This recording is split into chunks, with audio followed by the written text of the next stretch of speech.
Atong tawag itong speaker, Missionary Ray Masandag, East Africa, Zanzibar. Pakpakan na ito mga Engson. Amen. Palihog, mga lingkod ta. It's an honor and privilege to be here. I would like to play the video. It's about 4 minutes and maybe 30 seconds. No?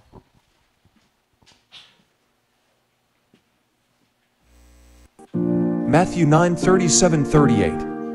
Then saith he unto his disciples, The harvest truly is plenteous, but the laborers are few. Pray ye therefore the Lord of the harvest, that he will send forth laborers into his harvest. The job is not done in the world that Christ gave us to do, and the mandate is still binding on us today. That's why we speak of unreached people groups.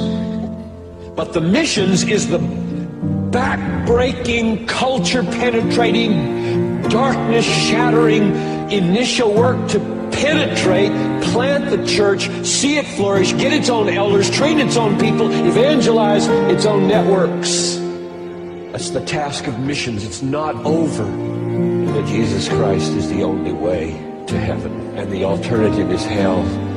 And millions and millions and millions of people are on their way there, and we have the only means of escape in our heads and in our hearts. Jesus Christ.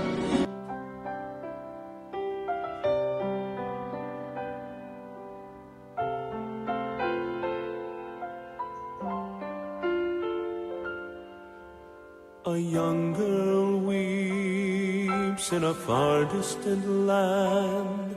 She has no one to show her God's love, no mother or father to wipe away the tears. She cries out in the night alone.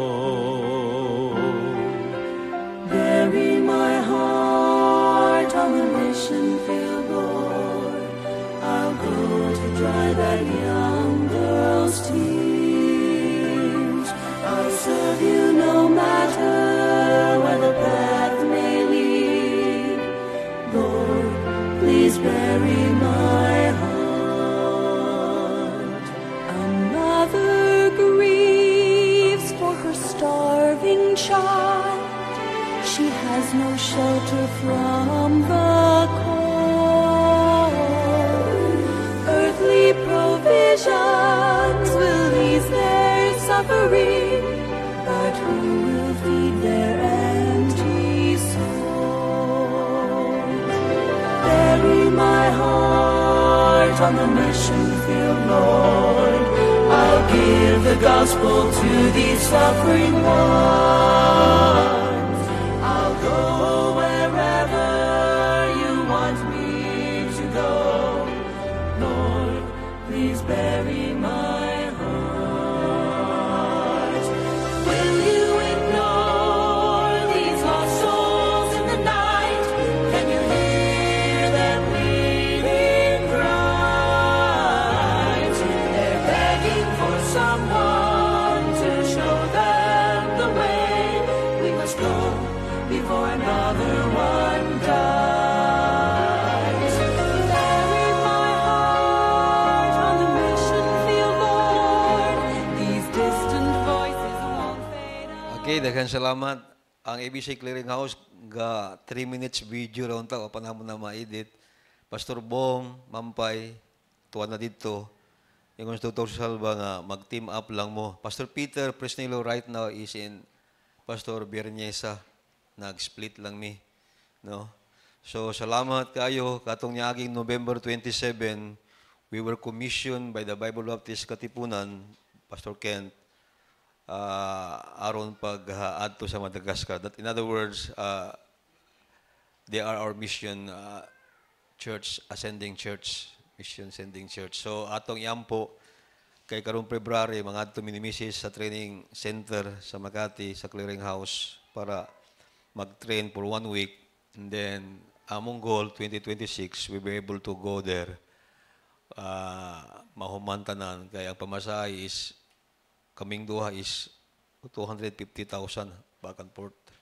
Dako-dako yun niya si Mrs. karong February tingali at the middle of February, paoperahan pa na ako siya sa yang nodules, gatubo ba, daghan, diri sa Cebu. So, napay mga angay pang buhaton. Anyway, please pray for us and also please include us in your missions support. No? Di man ta maulo kay missionary man ta. Yung si doktor, ayaw mo kaulo, mo ato mong simbahan kay missionary man mo. Amen? So, salamat ko sa akong classmate nga. Pag ingon akong mana kong Cebu, niya yung siya, ikaw na lang speaker. Amen? Praise the Lord. I would like us all to stand up and turn your Bibles in the book of Deuteronomy, chapter 7, verse number 9. No, our text this morning, ato kining basahon, salamat sa Ginoo. No, pipila na lang ka adlaw, Christmas na.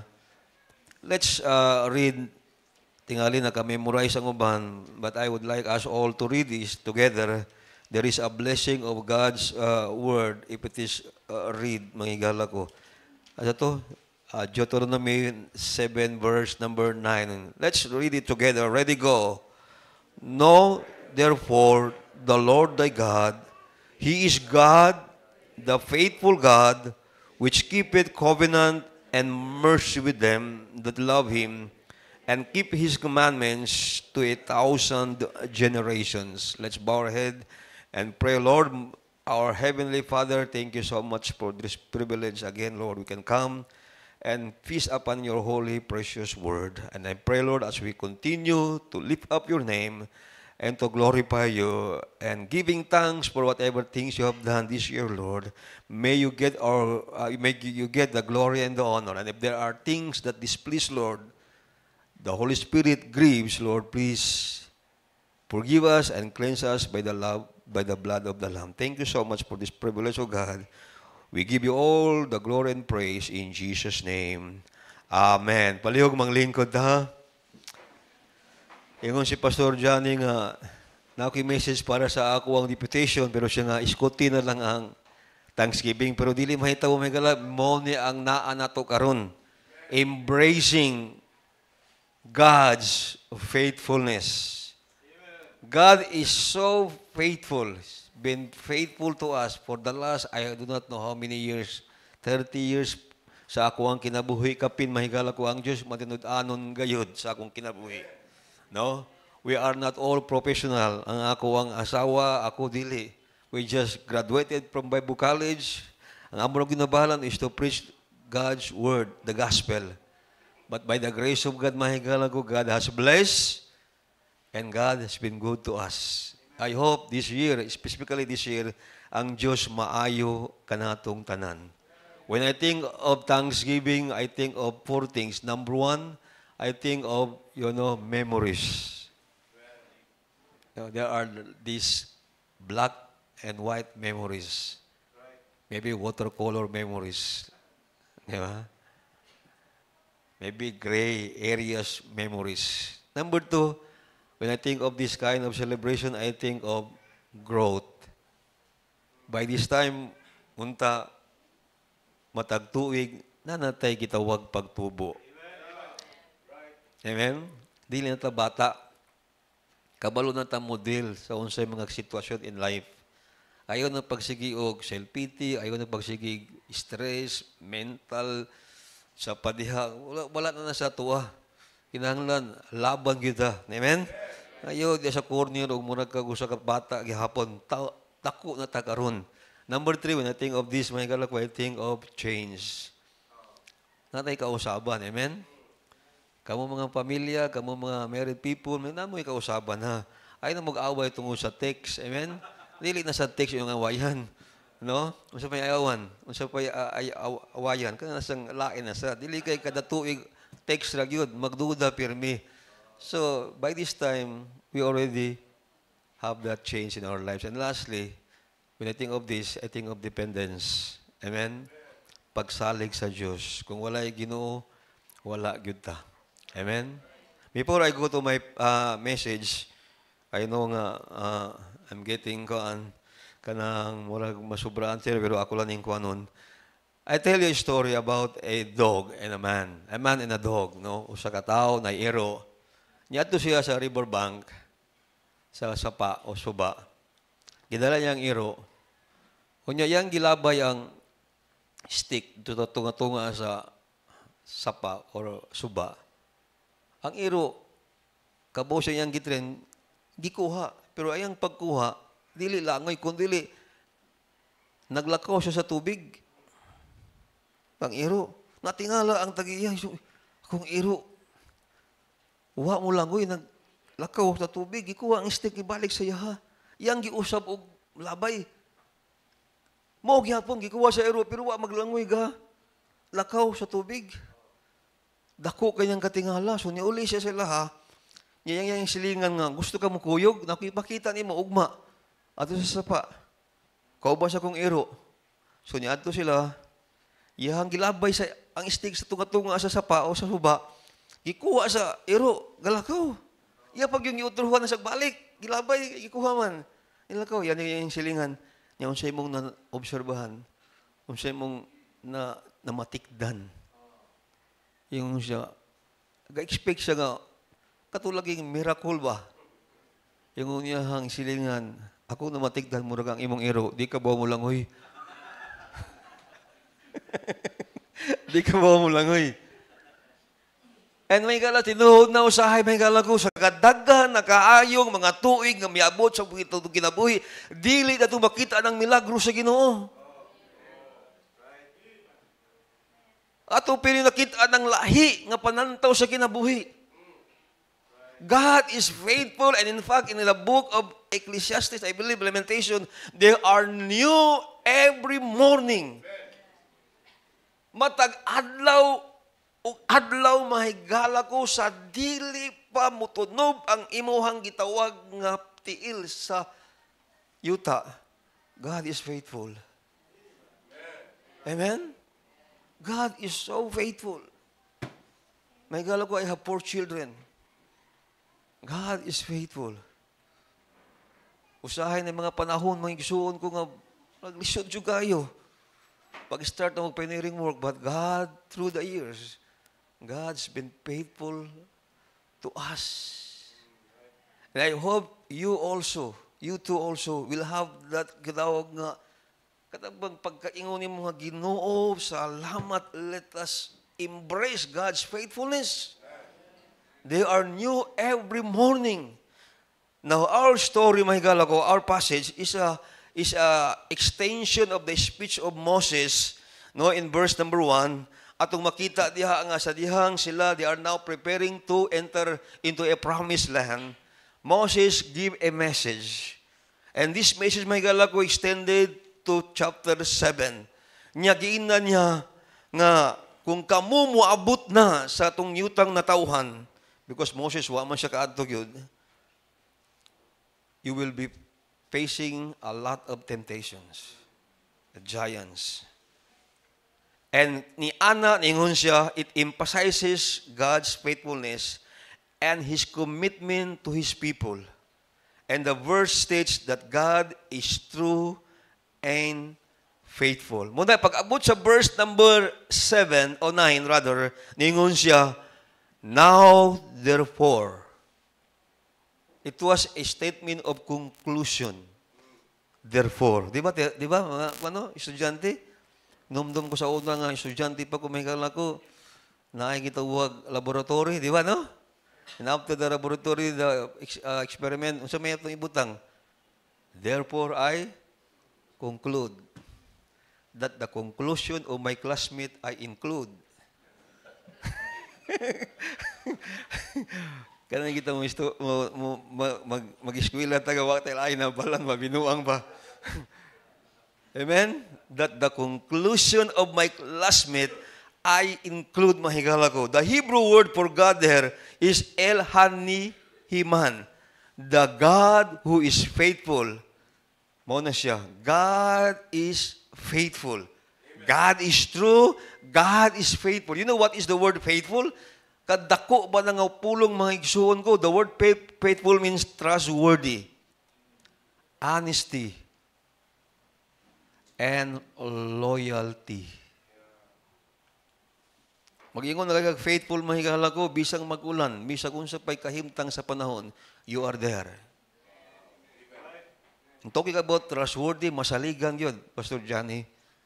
Panahon man sa kalisdanan, panahon sa simbahan, nagkayagaw, nagkagubot, you will going to stand there and be there always.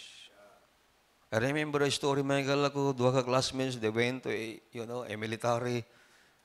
They graduated the same school, sila, tapos they enrolled. This is in US because need kayong nagdangan military. Then, nag-train sila. Then, they fight, together in that war. And one day, ang usa ka amigo niya, nasamdan, sa pikas dito, di siya katabok.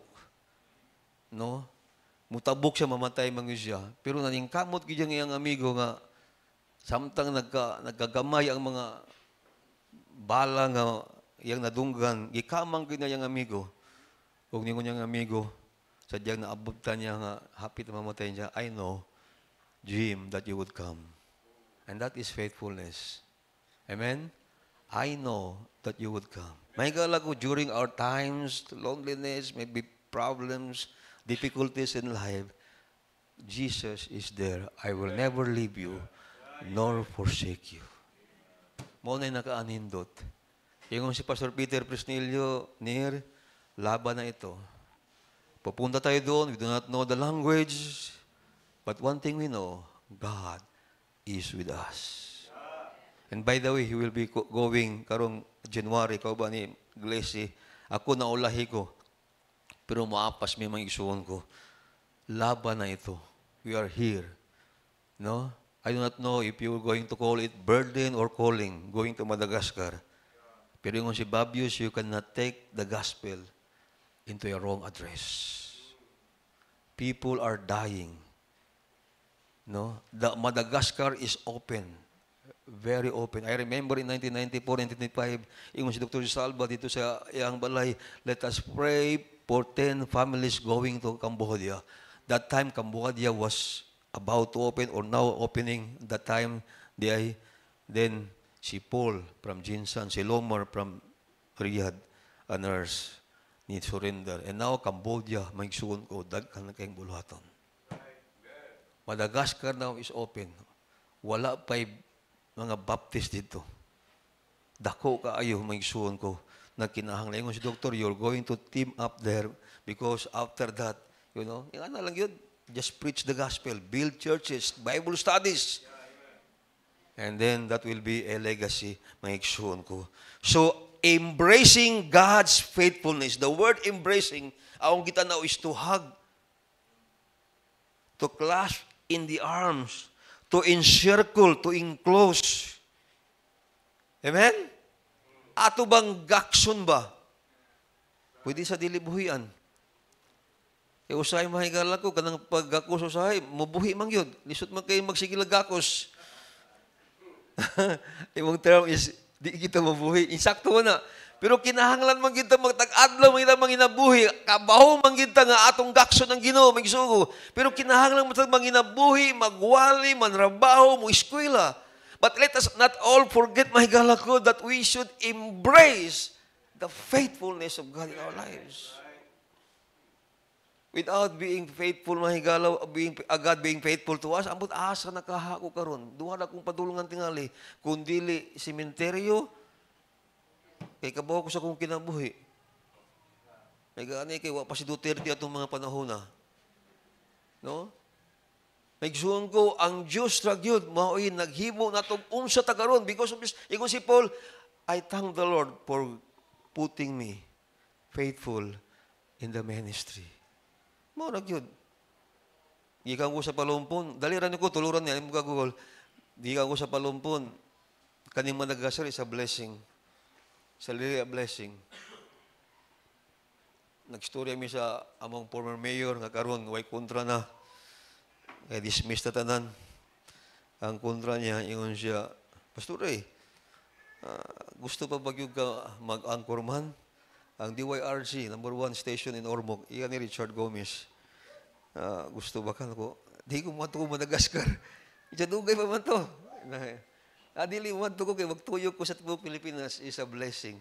May gala ko, way lain yun, nga trabaho, nga blessing kayo, ngadto sa uban ang pagwali sa mayang balita. No? Pagwalis mo. Nakaagin ako. Na-partner ako si June Biliganyo kanang Balitang Bisdag sa mga ang tadwa ka estasyon mahigala ko dito sa Leyte. Inakuha gilain yun. Nga diin nindot ang pagwali sa mahing balita. Nindot kay mahigalo kanuman. God is faithful.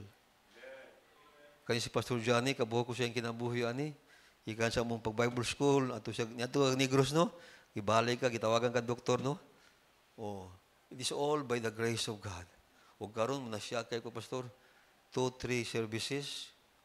That means, may suwang ko, ang Ginoo ora gyud. Kaya ang kamatinud-anon. Itagahan. Kamusad. If you are willing and, obedience, mahigala ko, I believe God will use you. God will use you. Mga matay, mga yuta, di man ta magdugay dire. You have to, kanabang maghatag ka og legacy sa imuhang pamilya, sa imuhang komunidad, ano ba? Sa church. Nga makaingon na imong asawa, imong anak, kung ikaw musultig mo wali, dili mamikat nimo. Hello, fathers? Dili. Dako kayo na nga insulto kung magwali ko niya, akong asawa to dito niya, pikatan ko ba? Be, ano ba? Karong kabuntagon, what are these things that we need to embrace? 3 things. Number 1, God is faithful in His deliverance to you. Verses 1 and 2 in our text, mga higala ko. Di na nato kanon, ang Diyos, gipahigawas sila, gikan sa Ehipto. Ang Ginoo ningon, drive these nations, the Jebusites, Canaanites, yun sa padya, Hittites, sanan, Amorites, you drive this nation out, mahigala ko. Because gigluwas sila sa Ginoo, gikan sa Ehipto, aron mo ato sa promised land. Amen? And God is faithful in your salvation. Amen. And by the way, Christians, of all the people, kita giluwas sa Ginoo. Gitagahaan og kahigayunan nga diin makaangkon sa kaluwasan. Si kinsa man ang kita. God is faithful. Ako di ko katuog nga ako miluwas ko sa Ginoo. Napauntay angay luwason pero dili man gid maluwas. We have tried to witness di mahingalo ko di man gyud. Bisan pa kaning Bible atong butangan kini og dextrose, i-dextrose lang utok di man gyapon. Pero praise the Lord. I can't understand until today why God chose me. And by the way, God chose you before the foundation of the world. Amen? Yan ang maglalis. Basta ako nasabtan. Kaya nakasulay na ako sa 32 na ko, 33 na to. Gikan 19 man ko, nagpastor ko 1991 sa Cebu. Extension pastor. Mga igsoon ko, naka-experience na ko nga ang tao mga hingala ko. Naagi pinili sa Ginoo, Ginoy. And God is faithful. Nga naman na pinili ang Ginoo, nga naman. Gamay rin yung mga sa langit. Daghan man sa impyerno, di na pinili ang Ginoo. Di ba? Mga hingala ko, pero ang nakanindot niya ana, ang Diyos, mga igsuon ko, manitod-anon kasi mong kinabuhi. Amen? Praise the Lord for the salvation. Oh, may igsuon ko. Ingon pa si Pastor Peter, akong partner, kung nalang ko yung 1 million, o niya, mapalit lang ang kalag sa usa ka tawo, paliton ginako para malangit. Yung sa'y gahi man kayo mga tao, good, labi na karong mga panahon na. Hasta mga baptist, good, nag-away na good, ni mga unsa pa mga wala nagitawa, asa ta padungan ni. Oh, sa evangelical churches, sa Palumpon, there are about 26 evangelical churches. Usa ko sa mga board tungkol sa sementeryo ba. Nya kadakon ako'y pawalihon para devotional kay yun na sila tapok mga lang ako'y pawalihon. No? Pero way mga kuan di ko mawali, absent ako. Wali kong eternal security, wali kong kaluwasan, suko kayong AG, Assembly of God ba. Ginamang chairman nga, ano may pawalihon na. Yung ano man, luwas good, one save, always save. Yung akong chairman, nga reform sa one save, always save sa dingon siya. Dili baptist dingon siya. Ayaw in English sa ba Bisay kay daghan kay moangal sa imong one always save. Ano ba? So ako binisayon. Sino pa Bisaya? Human ka mo dawat ni Kristo, makasiguro ka sa imong kaluwasan. Dili kayo ko, ano? No? Padulong ka sa langit. Dili kayo, pero yung if you are saved, you will be forever saved.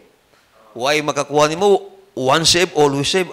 Maglagot sila sa kuha. Akong gibisaya, okay sila. Naaral na sa pagsulti di ay. No? Sa mga pinulungan. Pero salamat sa Ginoo, ang Israelin nun, may galaw, gipahigawas sila sa Ginoo. Ambot lang ugungwa, tamaluwas, asa ta karon. Ambot lang nimo salamat na napurma kang tao. Amen? Salamat, kabaw na ka manudlay, muadto ka sa simbahan, salamat, kanuan, makaalagan ka sa Ginoo. You are saved. Salamat sa Diyos sa iyang faithfulness nga giluwas kita. Kung wala ta luwas sa mahigala ko, ambot asa na ta karon. Praise the Lord. And not only that, mahigala ko, ikaduha, God is faithful in His sanctification. Verse number, atong tarungon ang word. Primero, God is faithful in His deliverance. God is faithful in His dedication. Akong wala ko sanctification para mag-diba. Dedication. Kaya nga naman, in verse number 6, kung timong tanawon, sa makadyot, ingon ang pulong sa Diyos, sa verse number 6, ingon ang pulong sa Diyos, 7, verse number 6, for thou art unholy unto the Lord thy God. The Lord thy God hath chosen thee to be a special people unto Himself above all people that are upon the face of the earth. The Lord did not set His love upon you, nor choose you, because you were made in number you are more in number than any people, for you were the fewest of all people. Verse number 6, tanawa? He chose you to be a special people. He set you apart. There is the word dedication.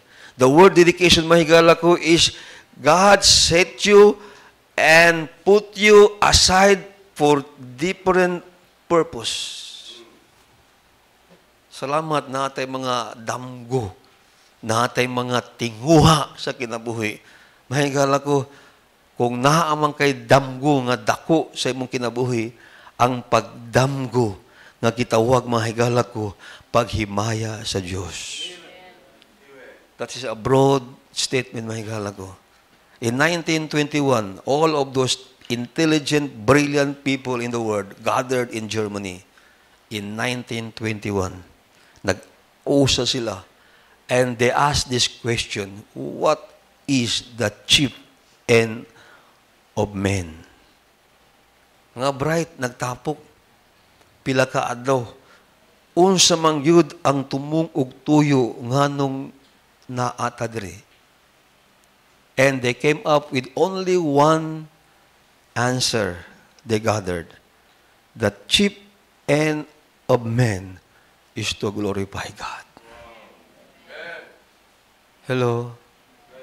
Paghimaya gyud sa Dios, wa na gyud lain. Whether you eat or you drink, you glorify God. In your marriage, glorify God.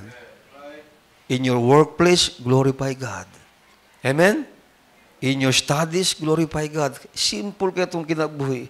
Mahigala ko na ako'y gidala diri, atong niaging simana, diri mi. Wa mi kaabot diri, Pastor Johnny, pero dito mi ni Pastor Harley, then ato mig Bohol.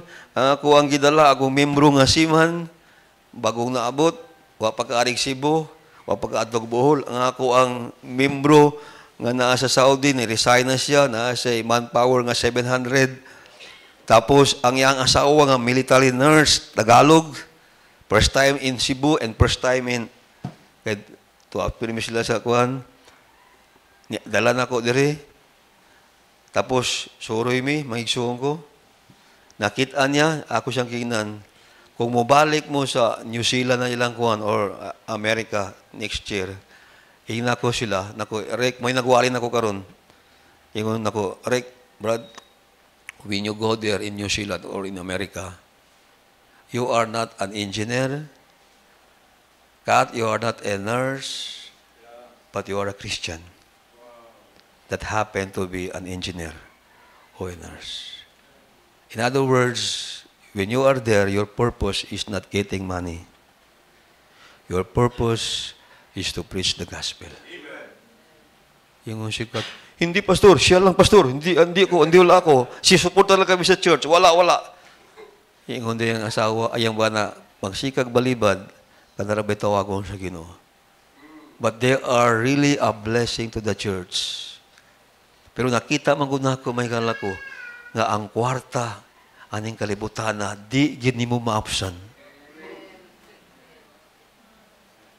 Bisag kung sao nimo gukod. You know why God has saved you?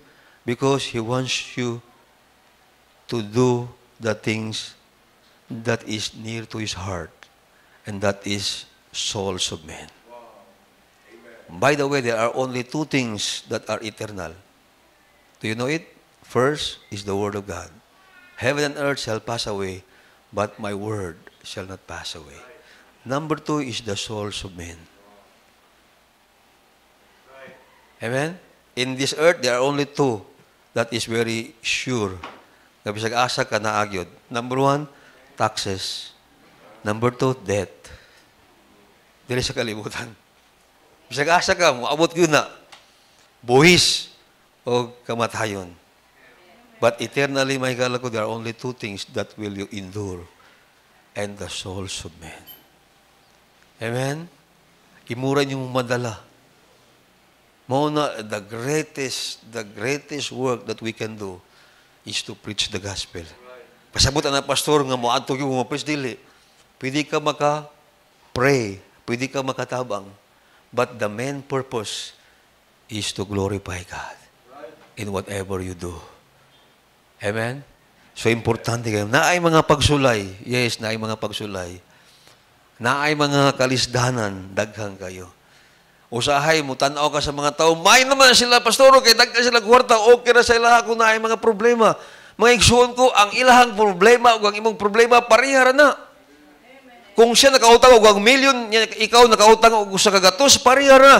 The intensity of the pain is there. Parihara na. Sa usa ka tawo nga karon nang inanglan og usa ka garapa nga botilya nga antibiotic para sa iyang anak, the pain is there, the intensity is there. May kala ko parihara ta. Man that is born of a woman, what? Is full of sorrows. In fact, I cannot understand. Hapit na waday mag 1 year yung experience, no? Si mong bata, no? 1 year na, no?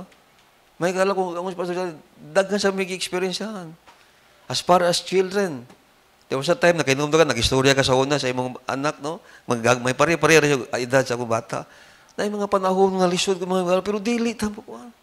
Si Jesus Christ, mahingani, He endured the cross.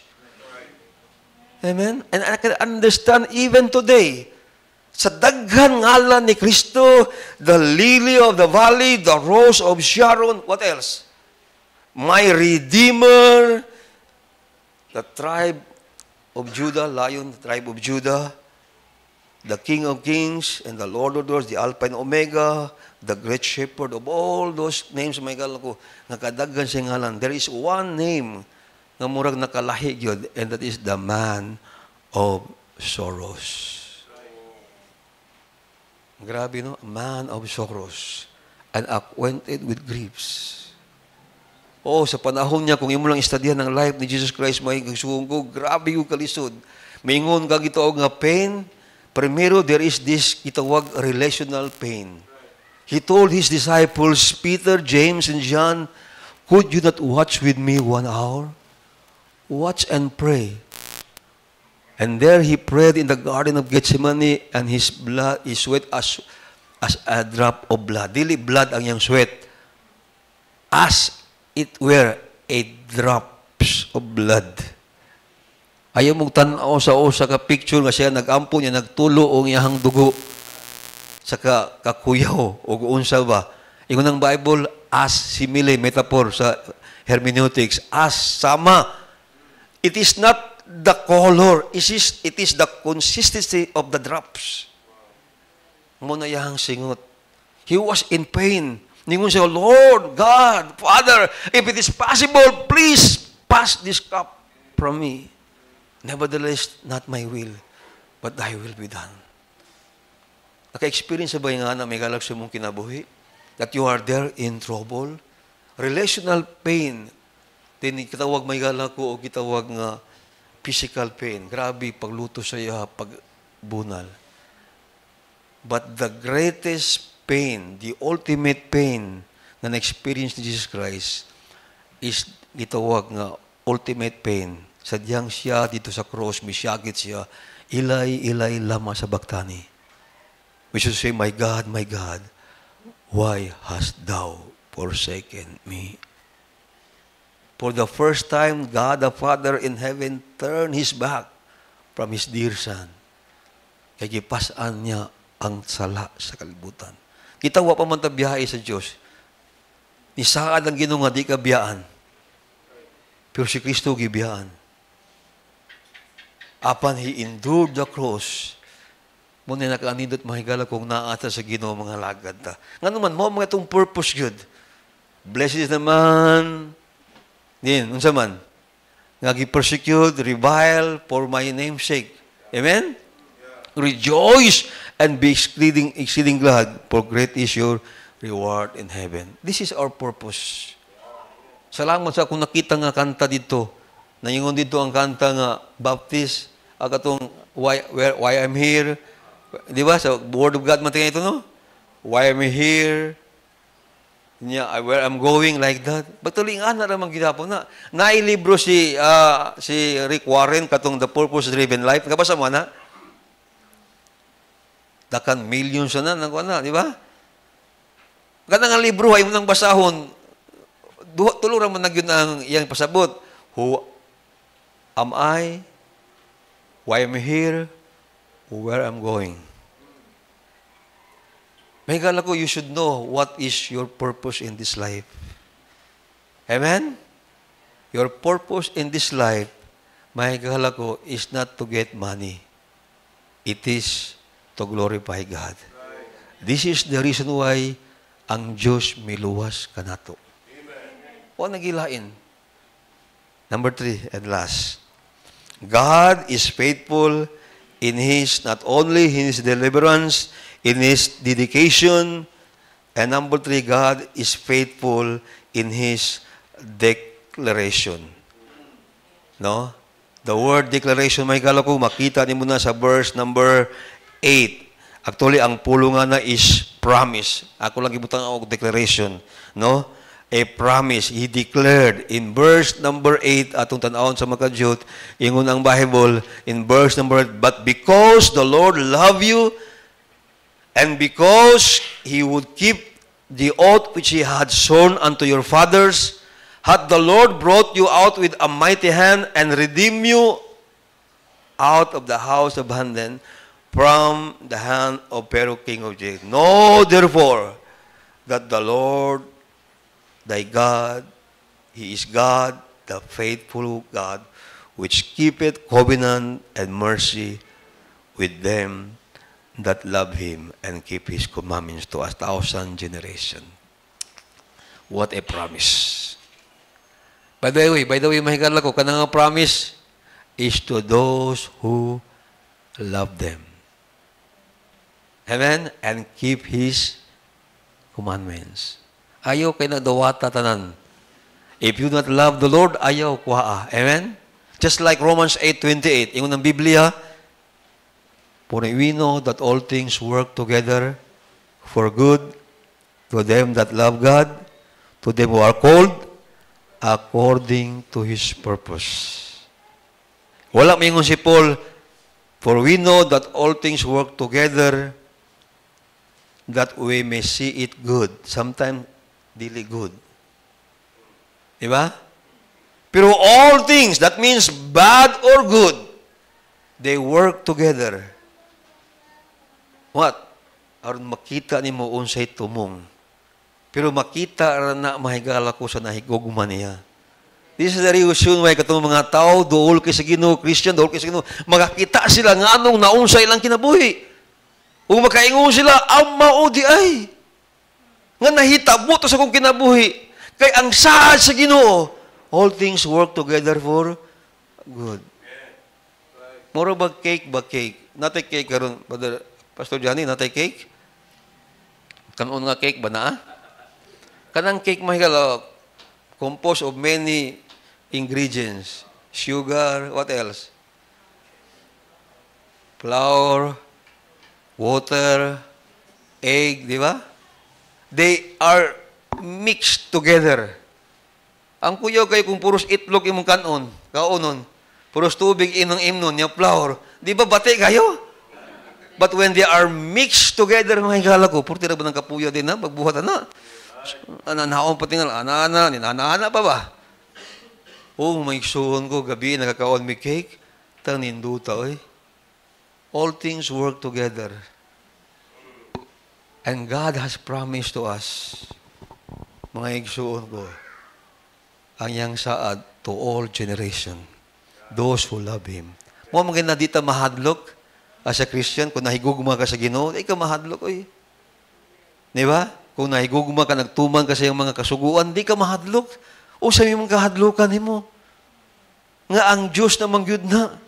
In fact, mahigala ko, ningon si Paul, I can do all things through Christ, which strengtheneth me. The same Spirit, Holy Spirit, nga nibanhaw ni Kristo, gikan sa mga patay, ningon ng Romans chapter 8, is the same Spirit that is in you.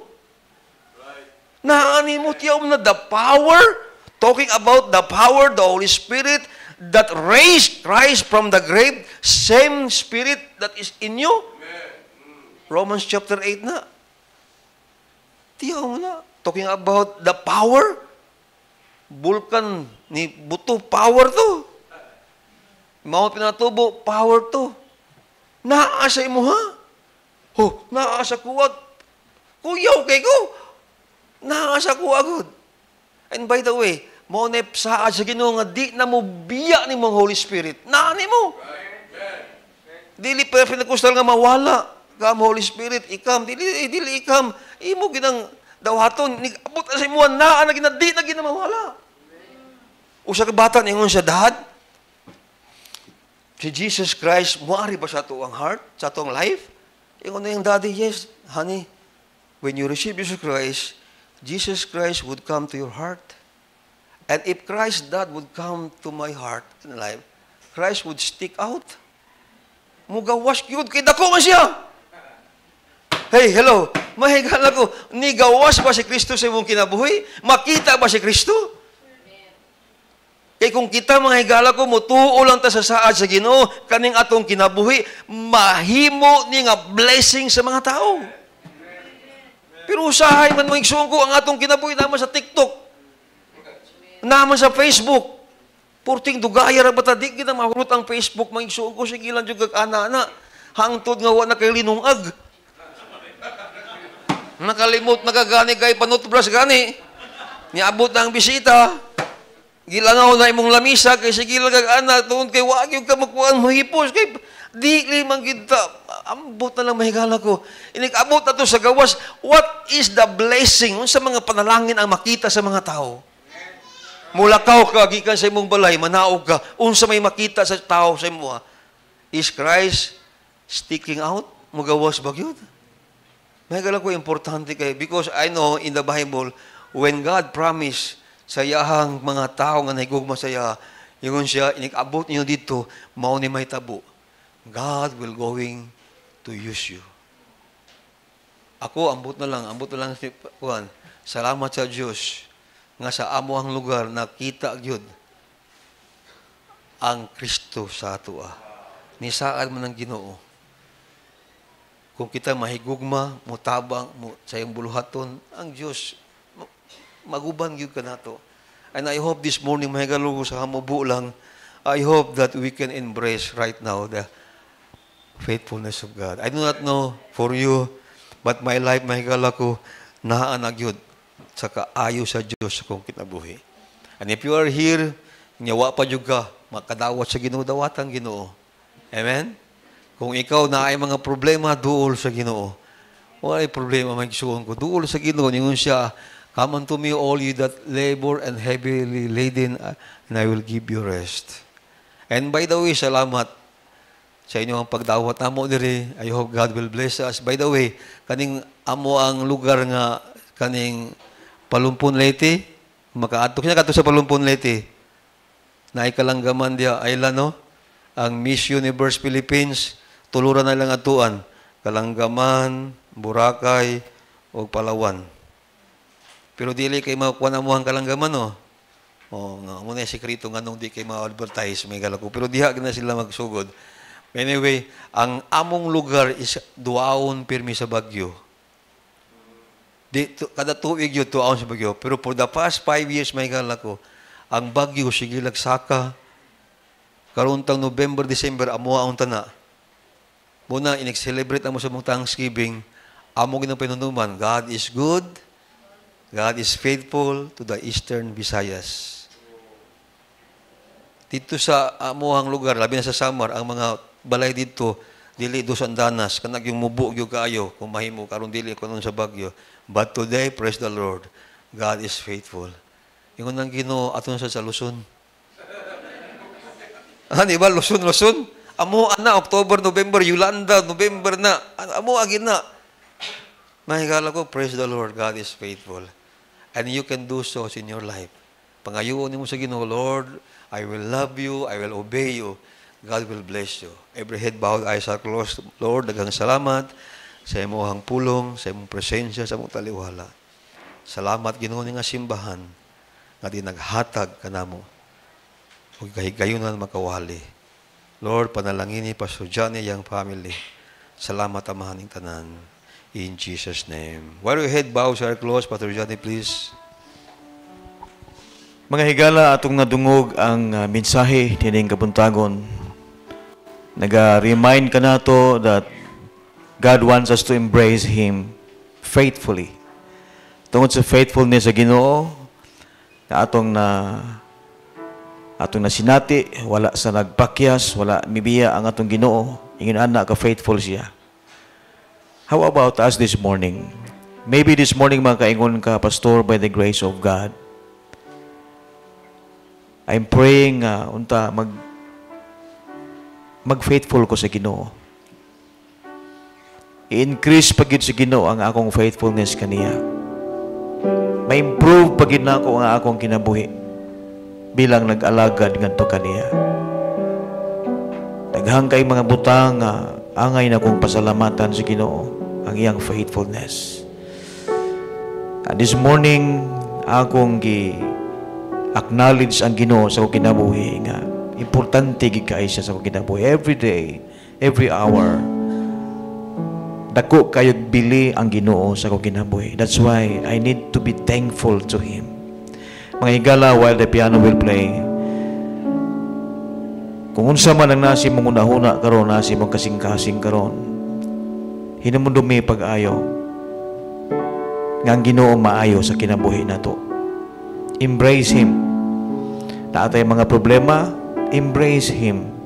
Naatay mga kabalaka sa atong kinabuhi, embrace Him.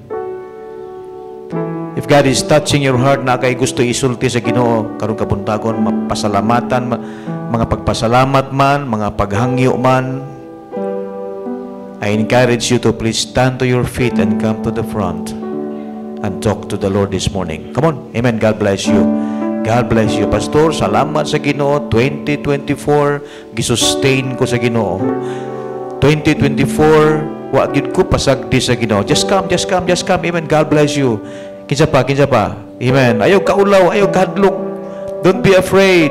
Give thanks to the Lord. Pastor, nagpasalamat ko sa kadaghan kaayong mga dili maayo nga panghitabo sa akong kinabuhi karong tuiga, pero ang grasya sa Ginoo naa. Nakasurvive ko. Nagpabilin ko diha sa Ginoo. Inana lang mga igsoon. Naay mga memories nimo sa 2024, good memories or bad memories. Pasalamati ang Ginoo sa mga good memories, even our bad memories, mga igsoon. Ingon sa Biblia, in everything give thanks, for this is the will of God. Be grateful to the Lord. Gusto sa Ginoo nga magmapasalamaton ta sa tanan niya nga gipiyal sa atong kinabuhi. Be thankful to Him. Kanang mga dili maayong panghitabo sa atong kinabuhi, doon na may tumong ang Ginoo niya na. Para kita mahimong ligon, ginalig-on ta sa Ginoo. Sa mga problema nato, mga higala, dili nagpasabot nga mura ka gisilutan. No. Gilig-on ka sa Ginoo, may tungod na pinaagi niya ng mga butanga. Kasi dihang lig-on ka na by the grace of God, naapag yung mga challenge sa unahan. Naapag yung pwedeng mahitabo nga makaingon ka nga dili nindot sa gahulat na to. Pero prepared ng imong kasing-kasing. You know why? Because you keep on embracing God. Gako sa Ginoo, gako sa iyang pulong, gako sa iyang mga saad. Ayaw gyud kalimti siya. Way laing source sa kusog higala ang atong Dios nga buhi. Because He is the great God, our great God, the faithful God. Mao na 2025, unhan na to kunog pagpasalamat ang Ginoo. Lord, Ikaw na sayod sa akong unya, sa akong ugma. Ikaw na sayod sa unahan, Lord, na ako'y mga nindot nga mga desire. Ako ra gyud ning itugyan sa Ginoo. Itugyan ra ginako nimo, Lord. That's the way. Just keep on talking to the Lord. I know God is touching your heart right now. Ikaw ra gyud ang Ginoo na sayod. Pero gina-challenge ko ikaw higala. I-commit sa Ginoo ang tanan. Isalig sa Ginoo ang tanan. Because He is faithful in His salvation, as what our preacher says this morning. Pinakadako nga blessing ana to ang kaluwasan. Dili kita angay na malimot dihang dapita. Giluwas ka sa Ginoo tungod duna sa purpose imong ginabuhi. Unsa man nga purpose? To serve Him. To serve Him faithfully. God is faithful in His declaration. Mao na nga deserving ang Ginoo o pagpasalamat gikan gayud kanato, gikan kanimo, gikan kanatong tanan. Angayan ang Ginoo ingnon, thank you Lord. Thank you Lord for your faithfulness. Anak ra gyud mga higala. Father in heaven, we give you thanks and praise. Thank you Lord for the blessing. Ang kinabuhi, ang kaluwasan, ang pamilya nga naana mo, imong gipiyal, salamat kay Ginoo. Ang mga source of living, Lord God, amo ka nang gipasalamatan. O among gipray amahan nga andama gayud Lord ang matag kasing-kasing sa klase-klase nga mga hagit sa sunod nga mga tinuig. Amo lang yung pagabuhaton is to embrace you faithfully, Lord God. Tabangi kami nga ang among kinabuhi ma-inline gayud sa imong kabubuton. Tabangi mi Lord nga di mi mahilayo diha kanimo. Salamat sa imong pulong kanunay nag-remind kanamo. Nagamaymay, nagabadlong, nagagiya kanamo Ginoo tungod kay ikaw ang among langitong amahan. Kami imong mga anak. Help us Lord nga maging teachable kami sa imong pulong. Help us Lord na maging obedient kami sa imong pulong. Among gibalik ang tanang pagpasalamat, pagdaig sa imong pangalan in Jesus' name. Amen and amen.